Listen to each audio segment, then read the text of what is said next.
sa pagkakataong ito. Naway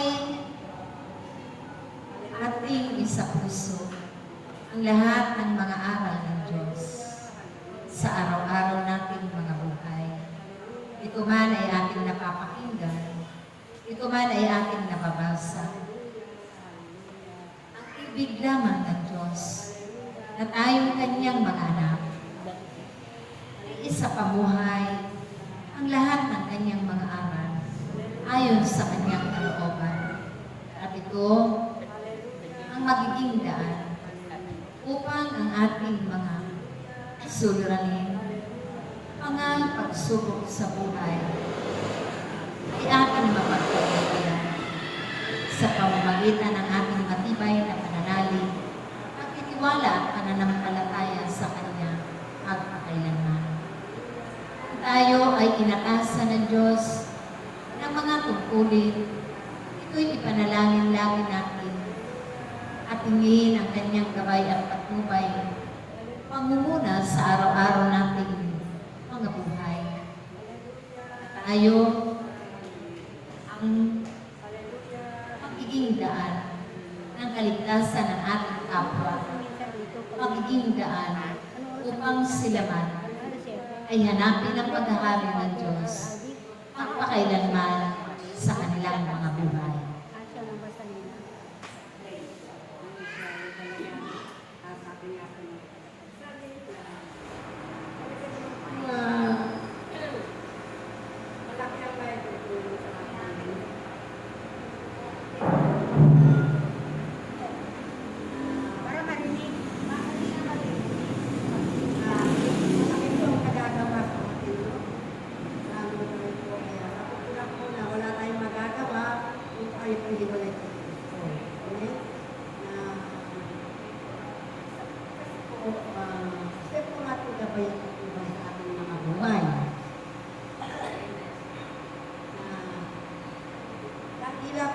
Dumalo sa kanyang mga gawain. Dahil doon, sa ating pagdalos ng gawain, ay doon po tayo nakakapulot ng salita nito. Kailangan pumasok sa ating puso, sa isip. Upang ito ay ating tayo ay kanyang magabayan. Kaya na, yung mga magaga, tayo ay sibat ang mundo. At doon natin natin at kayo po sa Amen ba? Amen. Ano lang na tayo ibong yung mga kaya sabi niya, bakit po yung meron sa pari, hindi ka din dito. Naganap sa Italia. Isa rin po sa nag-report dito. Kulang pa kanyang pananalig para nagpagkait at anak. Pagkamat kasi alagad ng Diyos, pero hindi siya naniniwala. Kulang. Naniniwala siya, pero kulang. Sabi niya, at ayaw ay sinusuban ng Osya. Sabi niya, katawan ni Kristo. Siyempre, may taksa. Paano kang naging katawan ni Kristo? Yung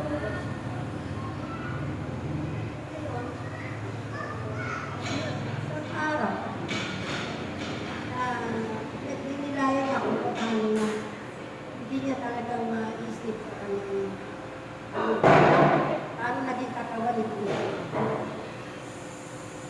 Sabi ako, katawan ni Kristo. So, isang gabi, ilakuhan siya ng ating Panginoon sa pamamagitan ng isang pirasong laman. No? Yung laman na yun, sa kanyang sa tanong, yung laman na yun ay gumalaw. Ibig sabihin yung pagdalaw na yun ay totoong buhayan yun. Amen? Amen. Pero hindi talaga maulog sa ito. Pag gumalaw ang laman na yun na may dugo. Pagkamas hindi naman lahat ng narinig ko sa Diyos. Okay? Iniiwan.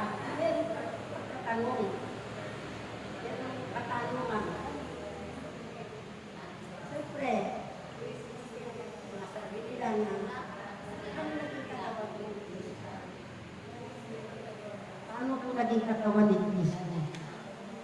Diba, kung tayo tumatanggap ang osya, sinasabi ng Panginoon, katawan ni Kristo. Sumasagot tayo ng Panginoon. Ibig sabihin, naniniwala tayo na yung sinusuko sa atin ang kanilang mga ang kanilang mga likod, katawan na pumapasok sa atin. Amen ba? Maniwala ka. Kasi yung din ay kanilang, yung din ay tinuro sa kanila.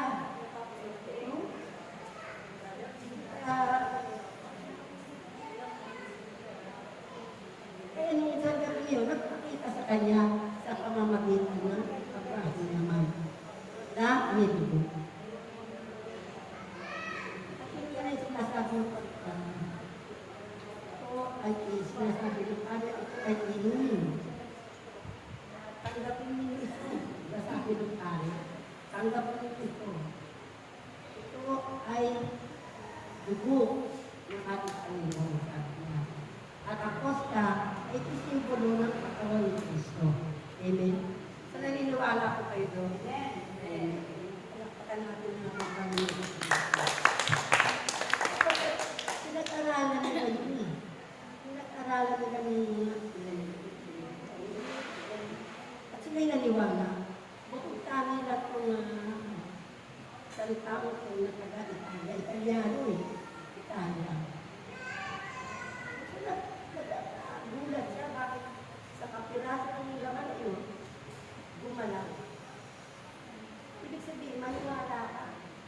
Dahil ang tinatanggap ko rin, ay katawan ko at buto ko. Ito ang sinasabi, dugo ni Kristo at katawan ni Kristo. Amen ba? Palakpakan natin natin Panginoon. So, yeah. Sa ating pagdalo, sa anumang pagdili, o saan magpigil. Siyempre, binibigay natin ang ating pananampalataya, pagtitiwala at pananalig. No? So, yung mga sinasabi naman nila, nagmumula naman yun sa Biblia. So, ang mga nakalagay yun sa Biblia, salita ng Diyos. Amen ba? Amen ba sa Pepe? Kaya nga, kaya kung tayo hindi mananalig, magtitiwala tayo sa Diyos, wala tayong magagawa. Saan ba tayo mananalig? Sa kabila ba? Pakita natin ang Panginoon. Totoo po na ang lahat ng yan, wala naman tayong magagawa. Tayo ay hindi maniniwala. Maniniwala tayo.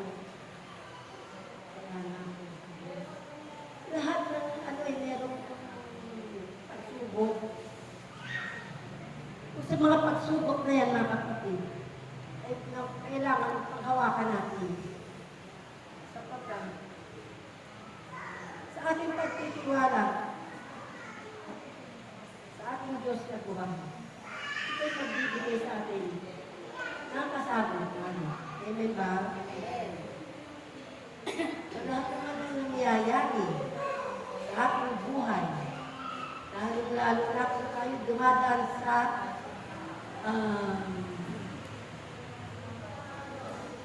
mga pagsubok na hindi natin kakayanin. Meron tayong gabay at patnubay. Meron tayong Diyos Ama na nagpapaliwanag sa atin. Amen ba?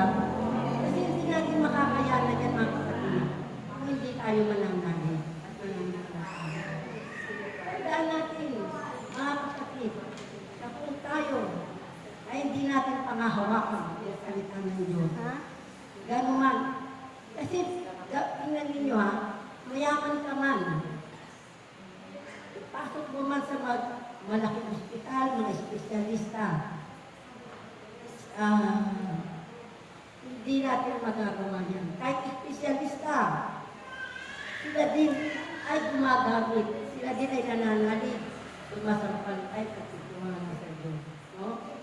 Kaya tandaan natin, ang Diyos lamang ang nagpapaganap. Ang nagpapaganap, hindi po ba? Wala tayong magagawa eh. Kung mawawala sa atin yung nananalig na yan, sabi niya. Kasi kung tayo may pananampalataya sa Diyos, sabi nga nagiging matatag ka. Nagiging matatag ka.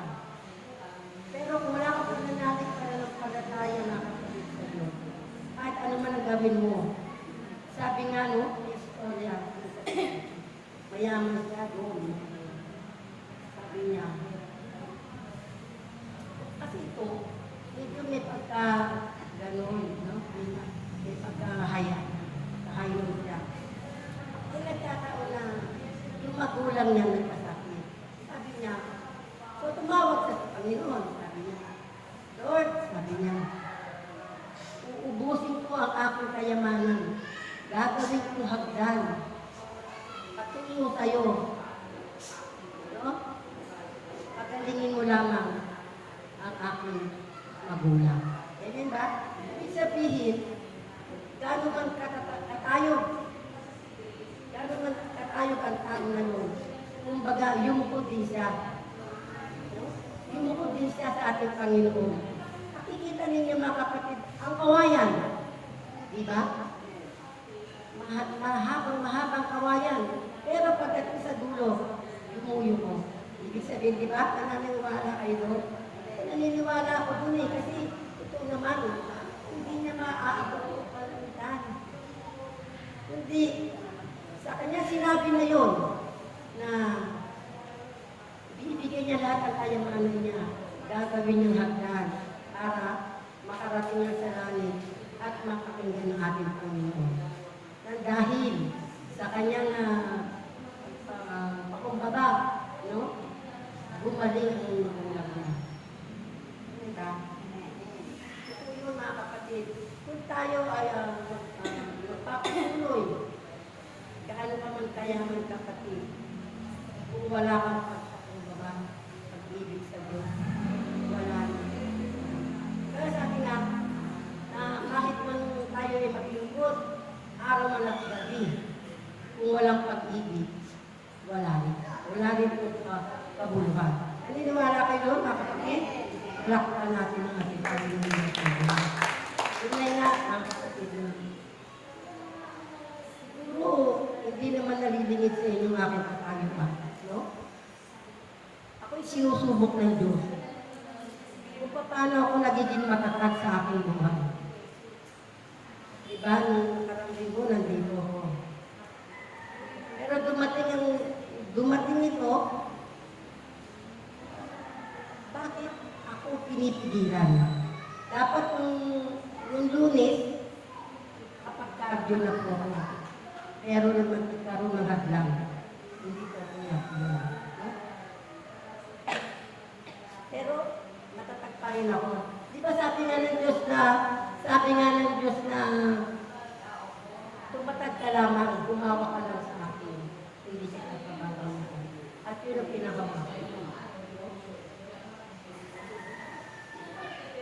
Kung diyan sa Sabado, bigla ako nawala ng boses. Nagulat ako. Bakit ganun? Araw yun, ng Biyernes, Sabado, Linggo, ako'y magpupuri sa ating Panginoon. Ibibigay ko yung boses ko at ako'y aawit sa Kanya dahil yun ang binigay niya sa aking regalo. No? Kasi natanggap kong regalo sa ating Panginoon, singing and dancing. No? Yun. Kaya nagulat ako bakit? Parang humahadlang. Sabi nga ni brother, talagang sisirain daw ako. Kasi ginagamit ko yung boses eh. Hindi ako makapagpuli sa kanya, mawitan siya. Pero sabi ko, Lord, ahayo ako din.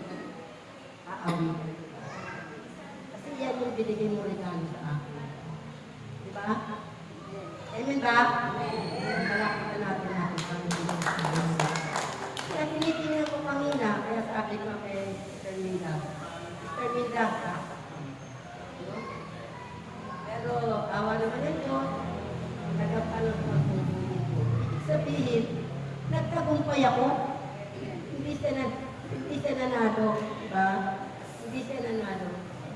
Yun ako eh. Yun ako mga kapatid. Bagang matlaw. Ganito. Pero may katatagan ako. Sabi ko, ang buhay ko ay lalo sa kanya eh. Kahit na hindi ako maintindihan ng aking mga anak, sabi niya, si nanay kaya nagkakasakit eh. Lagay yung kanya eh, rolling. Sabi ko, rolling. Sabi niya, o bakit? Sabi ko, umahayos lang ako.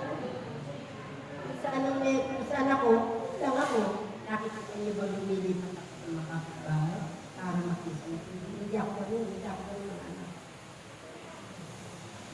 Talagang nandito ako sa pagsuko. Pero ulit, sabi ko, Lord, alam ko nandiyan ka. Hindi mo ako napapagalitan. Marami tayong pagsubok mga kapatid na kailangan natin tumunod. Kaya nga, tayo sumusunod. Nakikita niya tayo na araw na gabi. Tayo ay naglilingkod. Sabi niya, parang tayo narinig, di ba? Baka naman lumagpas ka na sa langit, sabi niya. Eh ano naman, kung lumagpas ako sa langit, kasama ko naman si Kristo. Amen ba? Kaya mo malakpan natin natin kami ng Diyos. No? Sabi ko nga, Nay, gusto ko pa naman makakakalita. Eh, ganyan mo, hindi ka namin maintindihan. Oh, hindi ako maintindihan, pero kung pinagiling ko lang po, maintindihan ako. Di ba? Bibigay ko ang best ko. Kasi, yan yung bigay sa akin ng regalo. Diba? Kahit na hindi ako talagang bagusay kumanta, pero binibigay ko pa rin. Sa abot ang aking makakaya, no? Yan ang natawa ko. Kaya huwag tayo ng hinawan mga kapatid. Ano ang pagsubok ating dinarana? Umapit lamang tayo. Di ba sabi mo, pag nakita daw ni ating Ama ang baghari sa kalangitan, hindi niya lilimutin ang pangako sa atin. Amen ba? Yun ang masarap dun eh. Ang ating Ama ay nangangako sa atin. No? Na kung ano man ang ating kahilingan ay kanyang tutulungan. Kasi ako ang ating Panginoon, ano ka nang ating kasi, lalo na ako ang salita ng Diyos, tandaan natin ang salita ng Diyos ay tunay ng matalim. Nakasusunod. No? Matalim ang kanyang salita. Kaya, kapatid,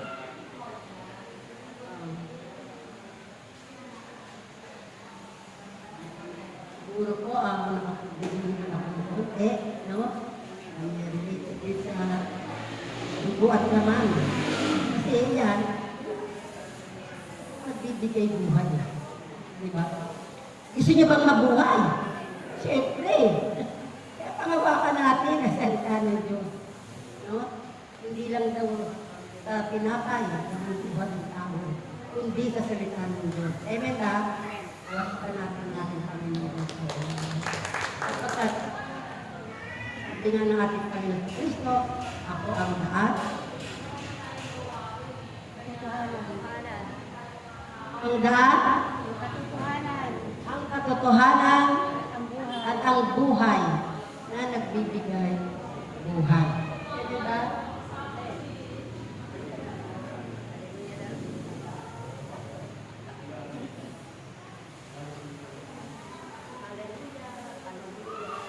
Kaya huwag ninyong kaliligtaan. Lagi itong itinatagubilin ng Diyos sa bawat isa sa atin.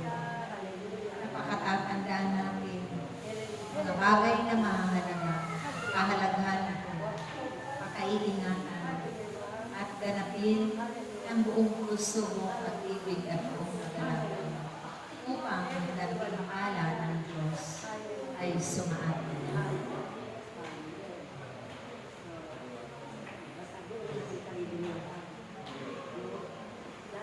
Dadalhin kahit sa tayo mapunta. Dala natin ang pag-ibig ng Ama, ang kawabahan ng loob. At sa tayo mapunta, kung dala natin, yan ang taba. No? Yan ang magiging balutin natin. Kahit sino man o ang mga lahi ang ating kaharapin, kung dala natin ang balutin na yan, hindi tayo magtatalo at tayo ay magkakagitay. Yun lamang po at magandang hapon.